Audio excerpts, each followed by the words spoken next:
The Owners is a brand new 2020 thriller. I guess horror would also maybe fit into this. I don't know. But I'm going to go with a little bit more thriller with some horror elements. This stars Maisie Williams from Game of Thrones. I just watched Get Duked, which I reviewed 2 seconds ago, which features two actors from Game of Thrones. And then here we are. I watched these back to back. So I was like, oh my God, Game of Thrones, Game of Thrones, Game of Thrones, all over the damn place. Maisie Williams is an actress that I really like. So I was very much looking forward to this. I didn't even know she was in this, to be honest. So when I pressed play, she showed up and she has like long blonde hair in this. And for like, it was like pretty much instant. Like I was like, that's Maisie Williams.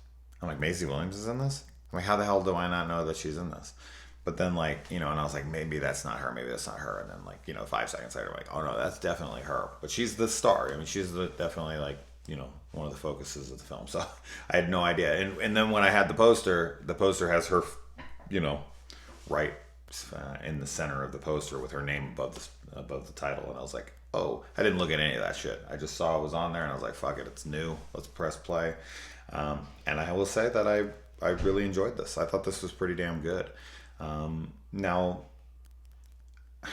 it's kind of difficult to give a synopsis.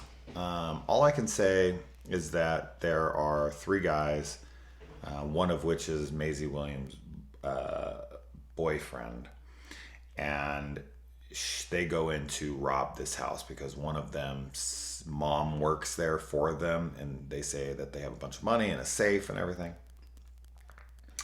And so they go in there to rob the joint.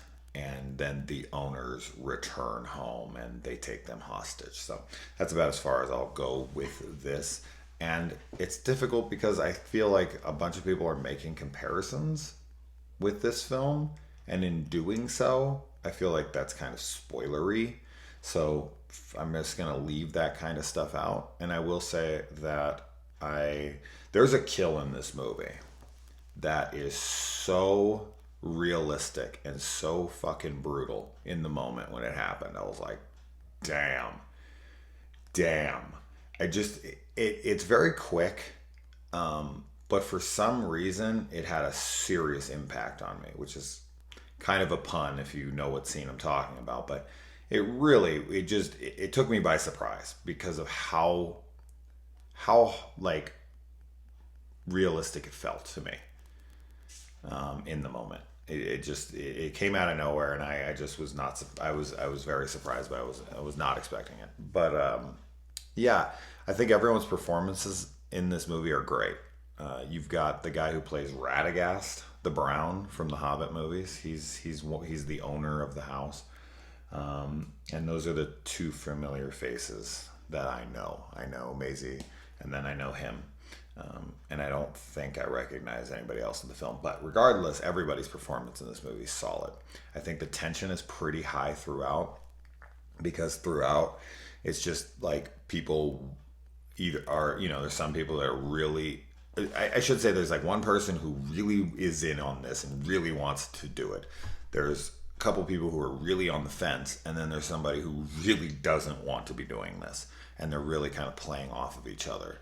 And it's who can be trusted, and then they do play with that element of like trust. And as the audience, like you're like, shit, I don't know what to think of what's going on right now. I don't know what to think of these characters. I don't know what to think of these characters. Like, do I trust these characters? Do I trust this character? How's this going? And it very much kept me guessing, and it kept kind of like swaying me one way and then the other, and I was like, oh, maybe not. And then I'm like, oh wait, maybe. And then no, I don't think so now. And then I was like, oh, I don't know. So I think that's what really worked for me. Now, whether or not that would give it much rewatchability, I don't know, because now I know what happens, so all of that tension would be alleviated. But yeah, I just felt like tension was always high. Like everything was always revving at 100, because you were always just like, oh my God, like get this done, get out of there, do whatever, and I really did feel bad. I did feel really bad for one character in particular, and I like there's a part of me that's like, yeah, you shouldn't have done this. Like, what are you doing? Or you know, it's one of those things where you're just like, should I feel bad for you? But regardless, I did. Now I might be biased. I don't know. But regardless, I did feel bad.